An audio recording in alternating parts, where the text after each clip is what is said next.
Pregnancy try करते हैं, बार बार implantation आपका फेल हो जाता है और आप कंसीव नहीं कर पाते। ये बहुत सारे लोगों की समस्या है। बहुत सारे लोग इस तरीके की जो क्वेश्चन है वो मेरे पास में मैसेज करके भेजते हैं, पूछते हैं कि ऐसा हम लोग ने क्या किया, ऐसा हम लोग तो सब कुछ सही कर रहे हैं, फिर भी हमारा इम्प्लांटेशन कैसे फेल हो जाता है। तो आपको आज मैं 3 छोटी-छोटी ऐसी बातें बता रही हूँ, जिसको आप फॉलो करेंगे तो आपका इम्प्लांटेशन फेल नहीं होगा और आप इसी महीने कंसीव करेंगे। सबसे पहली बात तो इसके लिए आपको आपका ओव्यूलेशन ट्रैक करना ही पड़ेगा। इसके लिए आप पीरियड से पहले दिन से लेकर 14वें दिन तक आपको आप अपना ध्यान रखना पड़ेगा और इस दौरान आपका ओव्यूलेशन होता है 14 से 14वें दिन तक। उस दौरान ही आपको अल्टरनेट डेज में रिलेशन बनाने हैं, मतलब 10वें 12वें 14वें 16वें, मतलब एक दिन छोड़ के आपको रिलेशन बनाना है। इसका एक कारण होता है कि आप अगर एक दिन छोड़ के रिलेशन बनाते हैं, इससे क्या होता है कि स्पर्म की जो मोटिलिटी है, स्पर्म काउंटिंग है, अच्छी रहती है, आपकी शुक्र धातु अच्छी रहती है। इससे क्या है, कंसीव जल्दी होने में सहायता मिलती है। इसके साथ साथ क्या है, स्पर्म की जो हेल्थ है वो अच्छी रहती है। एक दिन आप छोड़ के रिलेशन मेंटेन करते हैं, उस कंडीशन में भी आपके स्पर्म आपके वजाइनल एरिया में रहते हैं, क्योंकि जो स्पर्म की लाइफ साइकिल होती है वो 3 से 4 दिन तक रहती है।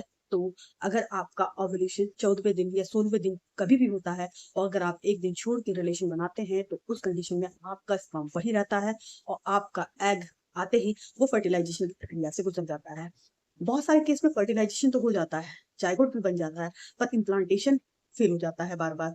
तो आपको आपके पीरियड से 21वें दिन से लेकर आपको 28वें दिन तक कुछ सावधानियों को ध्यान में रखना है, क्योंकि यही वो टाइम होता है जब आपका इम्प्लांटेशन हो रहा होता है और इम्प्लांटेशन की प्रक्रिया चल रही होती है। इस दौरान ही बहुत सारे जो कपल्स हैं वो मिस्टेक्स करते हैं, इससे उनका इम्प्लांटेशन फेल हो जाता है और वो बोलते हैं कि हम सारे प्रयास कर रहे हैं, हमारी रिपोर्ट सही है, फिर भी हमारा इम्प्लांटेशन फेल हो रहा है, हम कंसीव नहीं कर पा रहे हैं। सबसे सबसे पहली बात तो आपको उस दौरान बिल्कुल कूल माइंड रहना है, आपको स्ट्रेस नहीं लेना है। अगर आप स्ट्रेस लेते हैं तो आपकी बॉडी में फ्री रेडिकल्स बनते हैं, जो कि आपके ऑक्सीडेटिव स्ट्रेस को बढ़ा देते हैं और आपकी एग की क्वालिटी प्रभावित हो जाती है और आपका अगर एग और स्पर्म फर्टिलाइजेशन प्रक्रिया से गुजर भी जाता है तो हमारा इम्प्लांटेशन फेलियर होने के चांस ज़्यादा रहते हैं। क्यों? क्योंकि उस वक़्त नेगेटिव हार्मोन्स हमारी बॉडी में ज़्यादा एक्टिव हो जाते हैं, जिससे इम्प्लांट हो नहीं पाता है। इसके साथ-साथ आपको क्या करना है कि ओव्यूलेशन के बाद में आपको रिलेशन बनाने से बचना है। क्यों? क्योंकि उस दौरान क्या होता है कि अगर आप रिलेशन मेंटेन करके रखते हैं, इंटरकोर्स करते हैं, आपके यूट्रस में कॉन्ट्रैक्शंस होते हैं, जिससे कि आपका इम्प्लांटेशन फेल होने के चांस रहते हैं। हालाँकि बहुत सारे केस में किसी को कुछ पता नहीं चलता है, इम्प्लांटेशन आसानी से हो जाता है, लेकिन जो लोग की बॉडी सेंसिटिव रहती है, जो लोग अपनी प्रेगनेंसी के लिए केयर कर रहे हैं, बहुत ध्यान रख रहे हैं, उन लोगों के लिए ये ध्यान रखने वाली बात है, इसको ज़रूर फ़ॉलो करें। अगर आप इन बातों को फ़ॉलो करते हैं, तो आपका इम्प्लांटेशन सेफ हो जाता है और आपको बहुत ही जल्दी 2 मैजिकल लाइनें देखने को मिलती हैं।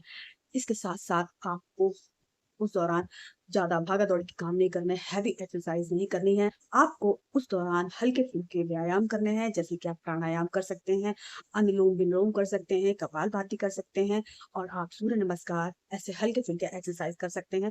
आपको बॉडी को एक्टिव रखना है, ऐसा नहीं कि बिल्कुल आराम करना है, एक्टिव रखना बहुत ज़रूरी है। इसके साथ आप वॉकिंग कर सकते हैं।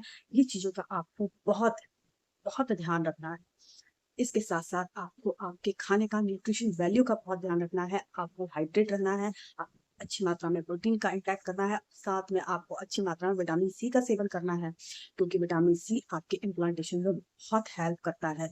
इसके साथ-साथ अगर आपको किसी प्रकार की यूटीआई, पीआईडी इस तरह की समस्या है, तो आपको आपके डॉक्टर से ट्रीटमेंट लेना बहुत ज़रूरी है। आपको हर बात अपने डॉक्टर से डिस्कस करना बहुत ज़रूरी है।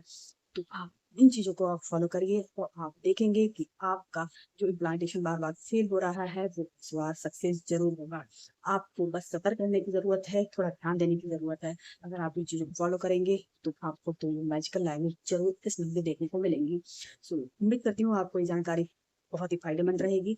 अगर आप इस तरीके की जानकारी और पाना चाहते हैं और आपको ये चीज़ें बेनिफिशियल लग रही हैं, तो आप चैनल को सब्सक्राइब ज़रूर कर लीजिएगा। इस जानकारी को ज़्यादा से ज़्यादा लोगों को शेयर कीजिएगा, ताकि सभी लोगों को ये जानकारी मिल सके। Thank you so much. Stay with us.